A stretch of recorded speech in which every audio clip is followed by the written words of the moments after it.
Hi friends, welcome to Nipun Nagaraj, the voice of truth. మీరు ఈ channel ఇంకా సబ్స్క్రైబ్ చేసుకోకుంటే వెంటనే సబ్స్క్రైబ్ చేయండి ఫర్ ఇన్స్టెంట్ అప్డేట్స్. ఇక ఈరోజు మా టాపిక్, హే రామ్, జగన్ నుంచి రాష్ట్రాన్ని కాపాడు అని వేడుకుంటున్నారు మన ట్రేడ్ పండితులు.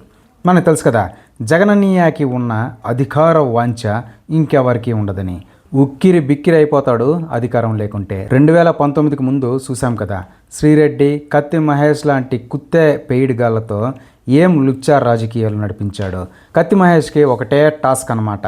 పొద్దున లెగిస్తే ఒక పక్క హిందూ దేవుళ్లను, హిందుత్వాన్ని తిట్టాలి, ఇంకో పక్క పవన్ కళ్యాణ్ని కారణం లేకపోయినా తూలన్నాడాలి. అసలు జగనన్నయ్యకి కత్తి మహేష్కి సంబంధకం ఉంది అని ఎట్టా అంటారా? ఏం సంబంధకం లేకుండానే జగనన్నయ్య సీఎంగా ఉన్నప్పుడు యాక్సిడెంట్కి గురైన కత్తి మహేష్కి ప్రభుత్వ ఖజానా నుంచి 17 లక్షల ఆర్థిక నిధులు విడుదల చేశాడా అనేది ట్రేడ్ పండితుల సూటి ప్రశ్న. సో ఇక్కడ దాపరికం ఏం లేదు, అంతా ఓపెనే. కత్తి మహేష్ని ప్లాన్ చేసింది వైసీపీనే. పేమెంట్లు ఇచ్చి పవన్ కళ్యాణ్ పైన, హిందుత్వం పైన రెచ్చిపోయేలా చేసింది కూడా వైసీపీనే. ఇక ఆ యాక్సిడెంట్ తర్వాత కత్తి మహేష్ అస్తమించడంతో ఆ ప్లేస్ని భర్తీ చేయడానికి ఆడి అనుచరుడైన ఈ ఫ్రెష్నా జోసెఫ్ గాడు పిక్చర్లోకి వచ్చాడు. ఇక ఆ కత్తి మహేష్ పేరోల్ని కాస్త ఈ జోసెఫ్ గాడికి ట్రాన్స్ఫర్ చేసింది వైసీపీ పార్టీ.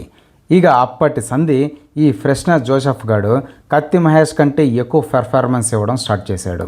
ఇక 2024లో జగనన్నయ్య ఘోరంగా ఓడిపోయాక పేమెంట్ డబుల్ అయినట్టుంది. ఇంకా ఎక్కువగా హిందూ దేవుళ్ళ మీద, హిందూ ధర్మాల మీద పెగలడం స్టార్ట్ చేశాడు. అంతేకాకుండా పవన్ కళ్యాణ్ పైన రీజన్ లేకపోయినా దారుణంగా విమర్శించేవాడు. ఇక రీసెంట్గా అయితే లైన్ దాటి పవన్ కళ్యాణ్ వ్యక్తిగత జీవితం పైన కూడా మొరగడం స్టార్ట్ చేశాడనమాట. దీనికి ప్రకాష్ రాజ్ లాంటి లఫూటుగాడు పెట్టిన పేరు ప్రశ్నించడం. అసలు దీన్ని ప్రశ్నించడం అంటారా ఎవరైనా? ఇక ఏపీ ప్రభుత్వకం లీగల్ యాక్షన్కి దిగి ఫ్రెష్నా జోసెఫ్ గాడిని అరెస్ట్ చేసి స్టేషన్లు తిప్పిస్తున్నారు. ఎందుకు అంటే మన న్యాయ వ్యవస్థ కూడా అంత గొప్పది. మరి అన్ని పబ్లిక్ ప్లాట్ఫామ్స్లో ఆడు కూసిన కోతలు అవైలబుల్గా ఉన్నా కూడా ఇంకా ఒకటి తక్కువైంది అన్నట్టు బెయిల్ గ్రాంట్ చేస్తూ ఉన్నారు. ఏం చేయగలం?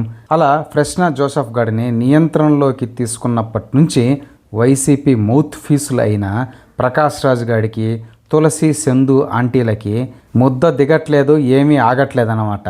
వరుస పెట్టి వీడియో బయటలు చేసుకుంటూనే ఉన్నారు.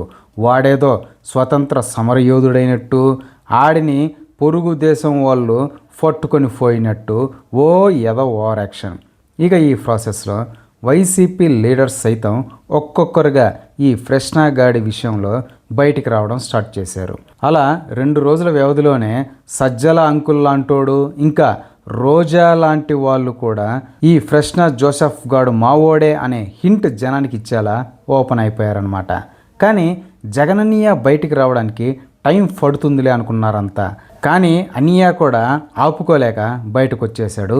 ఫ్రెష్నా జోసెఫ్ గాడు నా మనిషి అని చెప్పకనే చెప్పేశాడు.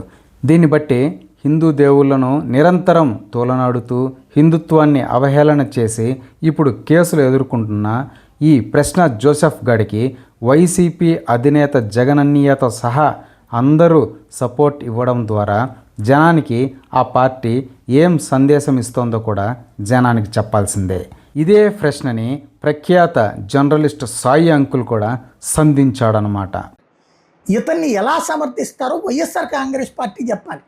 ఎందుకంటే వైఎస్ఆర్ కాంగ్రెస్ ప్రకాష్ రాజ్ మాట్లాడాడు, అతను పూర్తిగా హిందూ వ్యతిరేకి, హిందూ ద్రోహి, హిందూ ద్వేషి.